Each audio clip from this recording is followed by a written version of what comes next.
Hello everyone. Today on Drunk Ninja 101, we are going to learn how to make modular hills. So first, what you want to do is take your hex jig, whatever proportional size one that you created, and you're going to draw out a bunch of random hex shapes onto a piece of either 1 inch, 2 inch, styrofoam or whatever thickness you want to do. For my hills, I did 1 inch for level 1 hills, and then I did 2 inch for level 2s, and between that you can make different heights of hills. Next, you're going to take your hobby knife and cut along all of your hexes with one line, and then very carefully on an angle cut into that line and chip out the pieces of foam. And what this will do, this will cause a recessing so that your hexes on top of the hills will show through your diorama mud, and so you don't actually have to draw hexes on the top.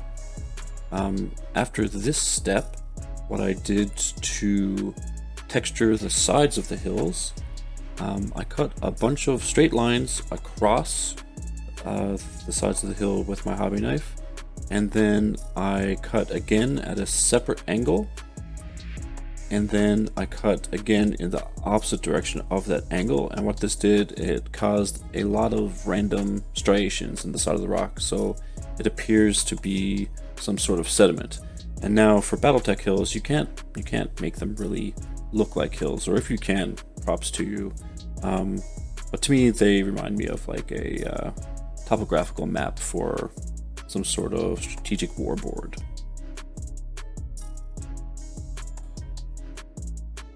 After the foam is cut, the next step is simple. Just backfill into your cut out lines on the top with some sand, modeling sand, to make it look a little bit more natural. And you just glue this in with PVA. After the sand is glued in, the next step would be to take Mod Podge, mix it with black paint, and coat the entire top and sides of the board. This will help harden up the foam and get it ready to paint. After the Mod Podge is fully dry, probably takes about 24 hours, then next step would be to paint the sides. I used a dark gray, which I fully covered the sides. And then after that, I took 2 different shades of light gray and I stippled them heavily across the sides of the rock faces. And what this does is kind of break up the stone. Next, and probably the hardest part of this whole project, was doing a technique called wet washing on the sides of the rock faces. And I found this technique, it's what a lot of trained hobbyists do to create a realism to the rock. So what you do, you make sure the whole surface of the painted area is wet with water. After, you take a color like, I believe I used a burnt sienna, and you dot it around the rock face.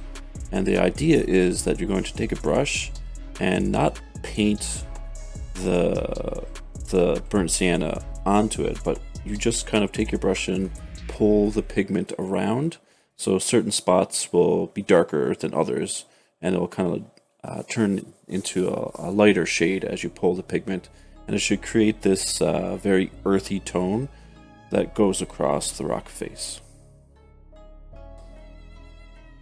After finishing with the sides, then you go to the top, and I believe I painted this with a color called Raw Umber. After that dries, then I apply the Vallejo diorama mud called European Thick Mud. After that one is dry, I then go ahead and apply a, I think it's called Brown Thick Mud, to break up the surface.